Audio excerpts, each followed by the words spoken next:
इस कहानी की शुरुआत एक बंजर प्लेनेट से होती है, जहाँ पे एक गौर नाम का आदमी अपनी बेटी के साथ खाने की तलाश में भटकता रहता है। अपने मानने वाले देवता से मदद मांगता रहता है, पर उसका कुछ फायदा नहीं होता। बल्कि सुबह होते ही उसकी बेटी मर जाती है और वो अपनी बेटी की लाश दफना के वहीं सो जाता है। जब उठता है तब उसे एक जंगल दिखता है। जब वो वहाँ पहुँचता है तो उसे वहाँ ढेर सारे फल और पानी भी मिल जाता है। उसी वक्त उसकी मुलाकात उसके मानने वाले देवता से होती है। उन्हें देखकर वो यह सोचता है कि उसकी पुकार सुन ली गई है, पर उनसे बात करने के बाद उसे पता चलता है कि वो उसके बुलाने पर नहीं आया, बल्कि उन्होंने वहाँ पे एक नेग्रोसॉर्ड धारी का संहार किया है और वो उसका जश्न मना रहे हैं। ये सुनकर गौर गुस्सा हो जाता है और वो कहता है कि हम पुकार लगाते रहे पर तुम नहीं आए। तुम्हें अपने भक्तों की कोई परवाह नहीं है। ऐसे देवताओं को पूछकर क्या फायदा जो अपने भक्तों की बुरे समय में मदद नहीं करते। ये सुनकर देवता गुस्सा हो जाता है और गौर को गले से पकड़ लेता है। तभी वहाँ पड़ी नेग्रोसॉर्ड गौर के हाथों में आ जाती है और उससे धीमे शब्दों में कहती है, सारे देवताओं को खत्म कर दो, एटर्निटी के पास जाओ और अपना बदला पूरा कर लो। और तभी गौर वो तलवार देवता के गले के आर पार कर देता है और मरते वक्त देवता बोलता है, तुम जानते हो ना, जो इस तलवार को उठाता है वो श्रापित हो जाता है। तब गौर उसे बोलता है कि श्राप नहीं वरदान है और इसकी मदद से मैं सारे देवताओं का खात्मा कर दूंगा। फिर यहाँ पे सीन चेंज होता है, जहाँ पे हमें दिखाया जाता है थॉर के दोस्त कॉर्ग को, जो बच्चों को थॉर की कहानी सुना रहा है। वो उन सबको बताता है कि कैसे उसके चाहने वाले उससे दूर हो जाते हैं। फिर वो उन सबको थॉर के एक्स गर्लफ्रेंड जेन फॉस्टर के बारे में भी बताता है कि वो उसके बिना कितना अकेला हो गया है और उसने जन संसार से भी खुद को अलग कर लिया है। पर जब भी कोई उसे बोलता है कि थॉर, यह लड़ाई तुम्हारे बिना नहीं जीती जा सकती, तो उसके अंदर का सैनिक जाग जाता है और उसी वक्त वहाँ एक ताल लौटाता है और थॉर से कहता है, एक और जंग है और ये जंग तुम्हारे बिना नहीं जीती जा सकती। फिर क्या था, अपने थॉर भाई वहाँ जाने के लिए रेडी हो जाते हैं। तभी यहाँ एक मजेदार सीन होता है, जिसमें थॉर अपने स्टॉर्म ब्रेकर में हैरी पॉटर की उड़ने वाली झाड़ू की तरह बैठकर बैटलफील्ड में पहुंच जाता है, जहाँ पे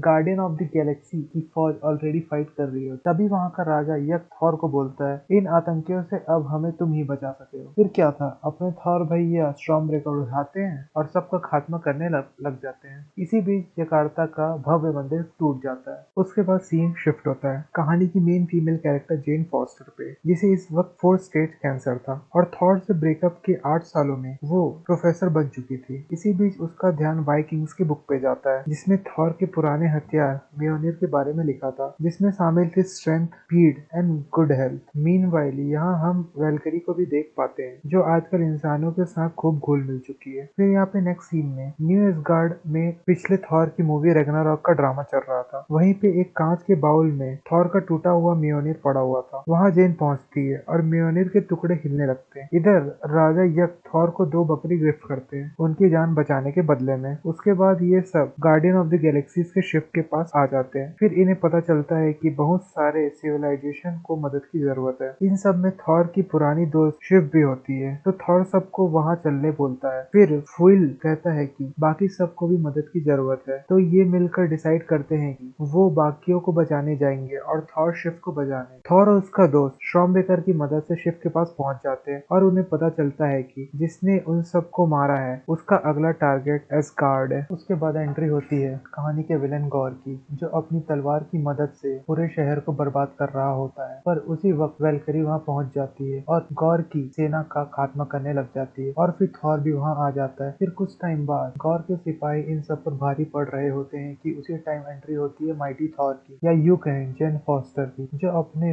फुल माइटी थॉर वाले लुक में अमेजिंग लग रही होती है और उसे देखकर थॉर भी अपने माइटी थॉर वाले लुक पे आ जाता है। फिर जैसे ही थॉर जेन का चेहरा देखता है, उसे जेन के साथ बिताए हुए पुराने लम्हे याद आ जाते हैं, जिनमें उन्होंने बहुत अच्छा वक्त गुजारा था, पर फिर वो किसी वजह से अलग हो जाते हैं। अब जब थॉर गौर की सेना से लड़ता होता है, तब गौर न्यू एसगार्ड के बच्चों को अपनी काली शक्तियों की मदद से अपने साथ ले जाता है। अगले दिन सब अपने बच्चों के लिए परेशान होते हैं, तो थॉर उन्हें समझाता है और विश्वास दिलाता है सबको वापस लाने का।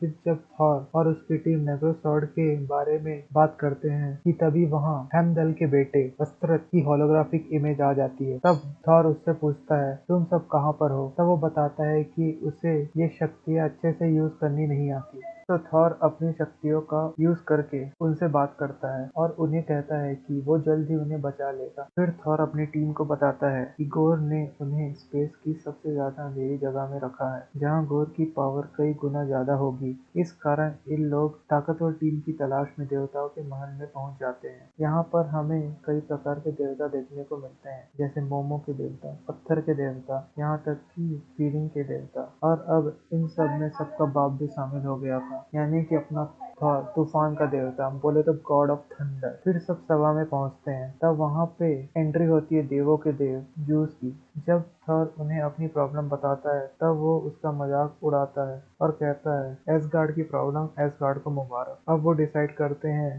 थंडरबोल्ट को चुराने का, जो ज्यूस का सबसे ताकतवर हथियार है। और इस हथियार को चुराने के लिए वहाँ देवताओं और इन सब के बीच में बहुत बड़ी फाइट स्टार्ट हो जाती है। और कुछ भी कहो, ये फाइट इस मूवी की one of the best fight होती है। इस फाइट के बीच में ज्यूस अपने थंडरबोल्ट से थॉर पर वार करता है, मगर अपना थॉर भी तो गॉड ऑफ थंडर है। वो थंडरबोल्ट को पकड़कर पलट वार कर देता है, जिससे ज्यूस की सिट्टी पिट्टी गुल हो जाती है और वो वहीं घायल हो जाता है। और इस लड़ाई में कॉर्क की बॉडी भी तबाह हो जाती है, तो वो कॉर्क के चेहरे को और थंडरबोल्ट को लेकर वहां से निकल जाते हैं गौर का सामना करने के लिए। रास्ते में जाते वक्त हमें थॉर और जेन के बीच में किसिंग सीन भी दिखाया गया है। वहाँ पे जेन थॉर को अपने 4th स्टेज कैंसर के बारे में भी बताती है। और फिर चलते चलते ये सब पहुंच जाते हैं गौर के प्लेनेट में। वहां पहुंचने के बाद इन्हें पता चलता है कि गौर को थॉर का स्टॉर्म ब्रेकर चाहिए एटर्निटी का दरवाजा खोलने के लिए। फिर इन सब के बीच में फाइट होना शुरू हो जाती है, जिसमें जेन फॉस्टर और वेलकरी बहुत घायल हो जाते हैं और इन्हें यहाँ बच्चे भी नहीं मिलते। इस वजह से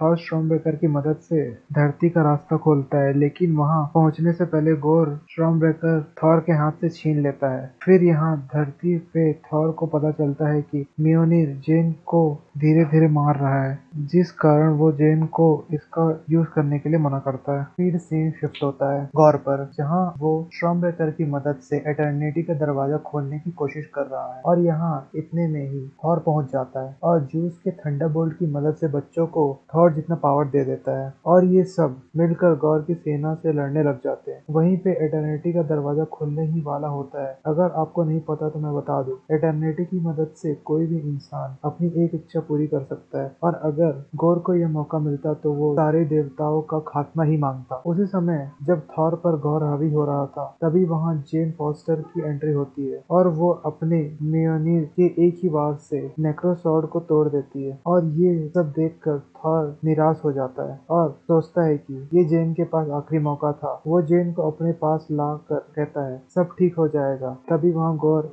एटर्निटी के पास पहुंच जाता है और अपनी आखिरी विश मांग ही रहा होता है कि थॉर उससे कहता है तुम कुछ भी कर लो, तुम्हें शांति नहीं मिलेगी। तो गौर पूछता है शांति कहाँ मिलेगी? तब थॉर बोलता है लव। और कहता है वैसे भी तुम एटर्निटी से जब देवताओं का संग्राम मांगने ही वाले हो, जिसमें कि मैं भी हूँ, तो मैं अपने आखिरी पल तुम जैसे के साथ क्यों बिताऊं, अपने प्यार के साथ क्यों नहीं। इस प्यार का नाम सुनकर गौर को अपनी बेटी की याद आती है और वो एटर्निटी से अपनी बेटी को मांगता, जिसके बाद उसे उसकी बेटी मिल जाती। पर इतने समय तक नेक्रोसॉर्ड यूज करने के कारण गौर का आखिरी वक्त आ चुका था। इस कारण वो बहुत चिंतित होता है कि उसकी बेटी का ख्याल कौन रखेगा। तब थॉर बोलता है कि मैं रखूंगा। और फिर वहाँ जेन फॉस्टर और गौर की मौत हो जाती है। उसके बाद अस्त्रित स्टॉर्म ब्रेकर का यूज करके सभी बच्चों को एसगार्ड ले जाता है। अब मूवी के एंडिंग में हम ये देखते हैं कि वेलकरी अब बच्चों को फाइट की ट्रेनिंग देती है। वहीं दूसरी तरफ थॉर और गौर की बेटी उन लोगों के लिए लड़ते हैं जो खुद के लिए नहीं लड़ सकते। और हमें ये भी दिखाया जाता है कि जूस जो देवताओं के महल में घायल पड़ा था, वो अपने लोगों से कहता है अब थॉर का आखिरी वक्त आ चुका है, क्योंकि उससे बदला लेने के लिए मेरा बेटा हरक्यूलिस आएगा। और यहीं पे मूवी का एंड हो जाता है। तो गाइस, आपको ये वीडियो कैसा लगा मुझे कमेंट सेक्शन में ज़रूर बताइएगा। और अगर आपको ऐसी मूवी एक्सप्लेनेशन वीडियोस और भी देखनी है तो इस वीडियो को लाइक और चैनल को सब्सक्राइब करना मत भूलना। मिलते हैं नेक्स्ट वीडियो में। Bye bye.